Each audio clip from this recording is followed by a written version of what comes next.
Picture the most feared empire in wrestling reduced to chaos in a single night, a champion blindsided, a loyal enforcer humiliated, and a brother who chose freedom over blood, not once, but twice. When Solo Sikoa spiked his own tribal chief and walked out with LA Knight, one man stood frozen in that corner, watching everything he sacrificed for start to collapse and refusing to move a single inch. Why didn't Jacob Fatu run? Stay until the end, because the final reveal changes everything.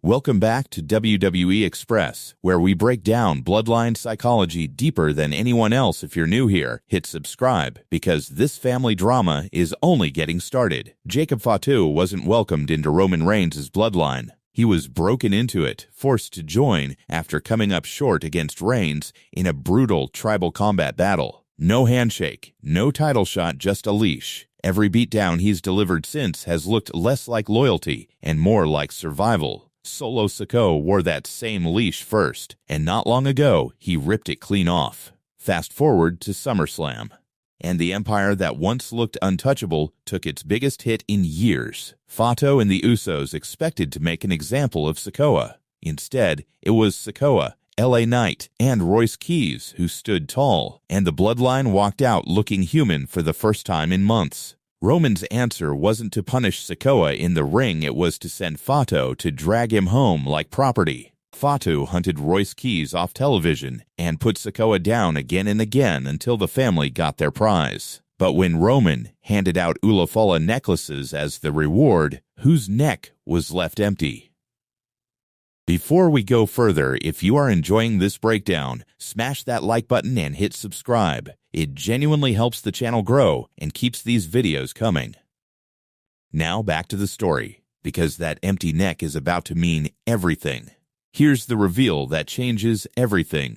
When Sikoa was finally delivered to Reigns, Fatu wasn't standing there as family, he was standing there as security.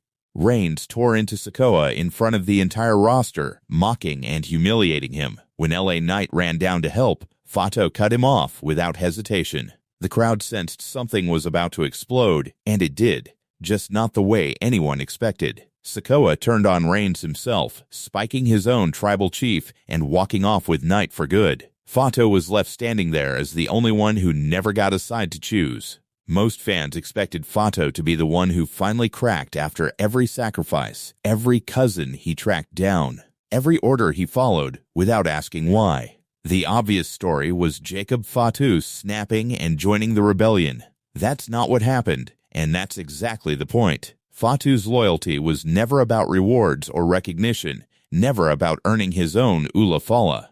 Jacob Fatu refused to move because moving was never the plan. His entire identity is built on being the one constant when everyone else bends. And that brings us to the man pulling every string, Roman Reigns. Still World Heavyweight Champion, still the most dangerous man in the building, but Summerslam and the Sikoa disaster have cracked the armor. He made his disgust with the betrayal impossible to miss. Then rewarded the Usos, while the man who actually delivered results walked away with nothing. So what happens next? 1. When Raw hits Mexico City and a new #1 contender is crowned to face Reigns for the World Heavyweight Championship, expect Jacob Fatu to be the difference maker, protecting his tribal chief's title. 2. With Knight and Sikoa now aligned against Reigns, expect Fatu to get the assignment of taking Sikoa out one-on-one, a final test to finally earn his own Ulafala. And 3. The one that should worry every Bloodline loyalist. By the time Money in the Bank arrives in October, it's Jacob Fatu, not Solo Sikoa, who finally turns. Tired of being the only one in the family with nothing to show for his loyalty. One of these three things will happen. The only question is which one.